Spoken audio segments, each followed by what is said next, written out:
Welcome to this first part in my tutorial series on how to make a Kig Style Fursuit Head just like these ones. If you're an absolute beginner, you're in the right place because we're going to be going over everything in excruciating detail. In this first video, we'll be talking about tools and materials you need. Don't worry, you don't have to take notes. I've made a Google Drive that has a list for tools and a list for materials, as well as some helpful patterns and bases.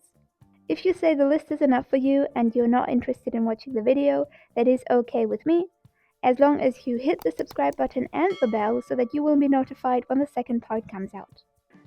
You also need to know that this tutorial is supposed to work together with my DIY fursuit kit. You can of course still use the tutorial if you have not purchased the kit.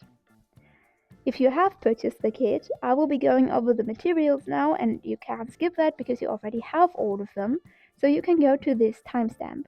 So the first thing you're going to need is a helmet inside piece like this. I've tried a lot of different ones, and this one is the one I find the most comfortable, and I've left a link to this specific one in my document. You will need a head base about like this. There is a lot of different options for these. You can get print files and print it yourself. You can get a printed one. You can get a mass-produced one from China. It's pretty cool. You will also need some type of fur. I recommend a full fur luxury shag. You don't need that much, so the amount in this bag is a piece that's 50 by 50 centimeters and then a smaller piece in a different color. And in my kits you will get 2 to 3 colors. The minimum order amount for fur is either half a yard or half a meter by the width of the fabric, and the width of the fabric is somewhere between 150 and 160 centimeters. So getting just half a yard or half a meter of fabric is more than enough. You will also need some mochi mingi, that's this fabric.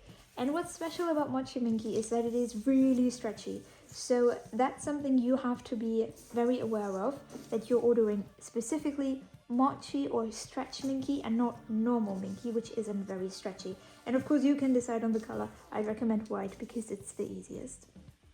You will need a low density EVA foam. This one I specifically pack into the kits for the ears, and I also pack in this band. These have different thicknesses, which isn't that important. You can use the same foam thickness for all of the things you need. I also make this little foam pillow for the forehead. Of course you can layer your EVA foam in order to get to this thickness. You don't have to buy this thickness. It's really hard to get, ridiculously hard to get.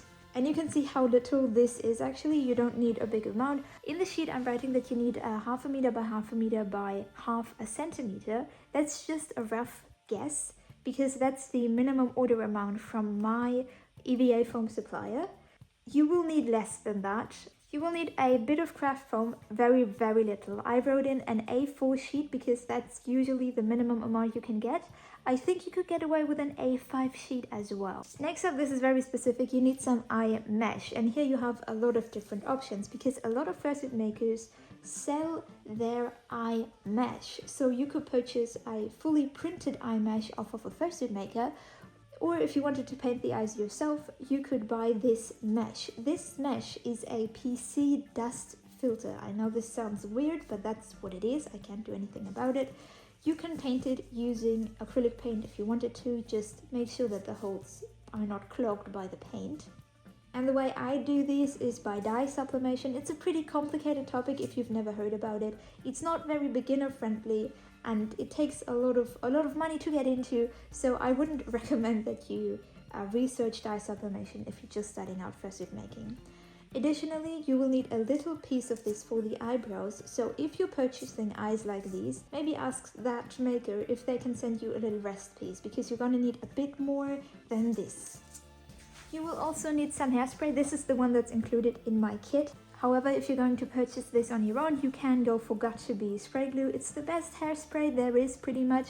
It's a cosplayer's wet dream. Then I've included a permanent marker. I don't have to explain to you how this thing works, I think.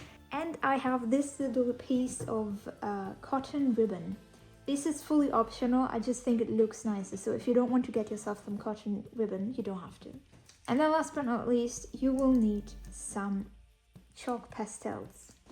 These are my personal ones, and these I will be using in this tutorial just because I want to sell this little kit, but I'm going to use these colors anyways.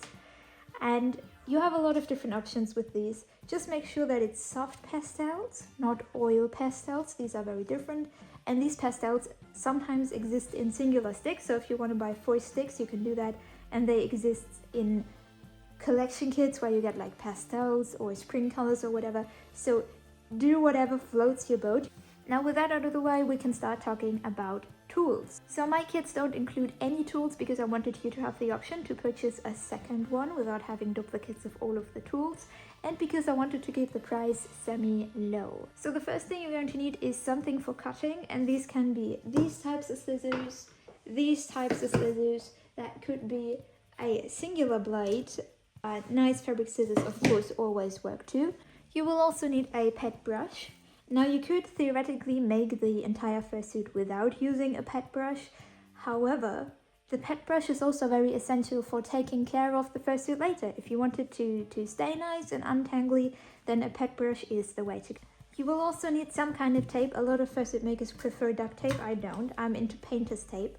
I get a nice brand of painter's tape. It makes a huge difference. Though you could also go for a more classic packing tape, or I guess like the thin clear strips that I don't know the English name of.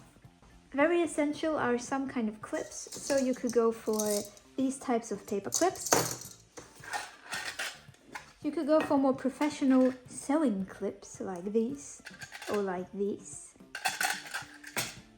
Or a normal laundry clip works too. I guess these clips from the hardware store work too, I just don't have any to show. I also recommend that you get yourself some brushes. I would use these two, so a bigger one and a smaller one. Though I guess you could also get away with just using your fingers, though I wouldn't recommend it.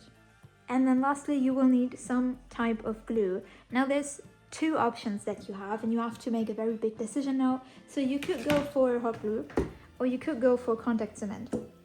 And I recommend to everyone to try going for contact cement. It's the better glue in pretty much every situation. It has a stronger hold. It's way easier to get into little cramped spaces with this stuff, and it lies flatter. It looks nicer, it's easier to control. In my opinion, it is just the better glue for working with fabrics and for working with foams, which is pretty much all of what we're doing in fursuit making. However, contact cement is toxic, so you will need to wear a respirator when using it, and you will need to wear gloves. So I understand why some people are very much afraid of using contact cement. So if you don't want to use it, you can get away with using a glue gun. In this tutorial, I'm going to be using both, just to show that both work, and both are pretty much fine. There's a few cases in which the contact cement is easier to use, but for the most part, both work fine. There's a few things that I would consider optional, and this is stuff like a steamer and chopsticks if you want to really get into styling the hair. Needle and thread are optional but very useful. The same goes for pins, by the way. And lastly, if you happen to have a sewing machine, I'm not going to keep you from using it. Now that is all I have for you about the tools and materials you need to make a Kig Style Fursuit Head. But I also want to give you a little homework. On my drive there's a folder called Bases. Pick whichever one fits best to the base design that you have. Then take your soft pastels and sketch on a design. And if you end up with a design that you don't like, you can just do another one and another one until you're satisfied. If you want to share your design with me, you can do so using the hashtag Creatoriumkit on Instagram and on Blue Sky. I thank you so much for watching, and I hope to see you in the next part where we're going to be furring the bases and painting the face.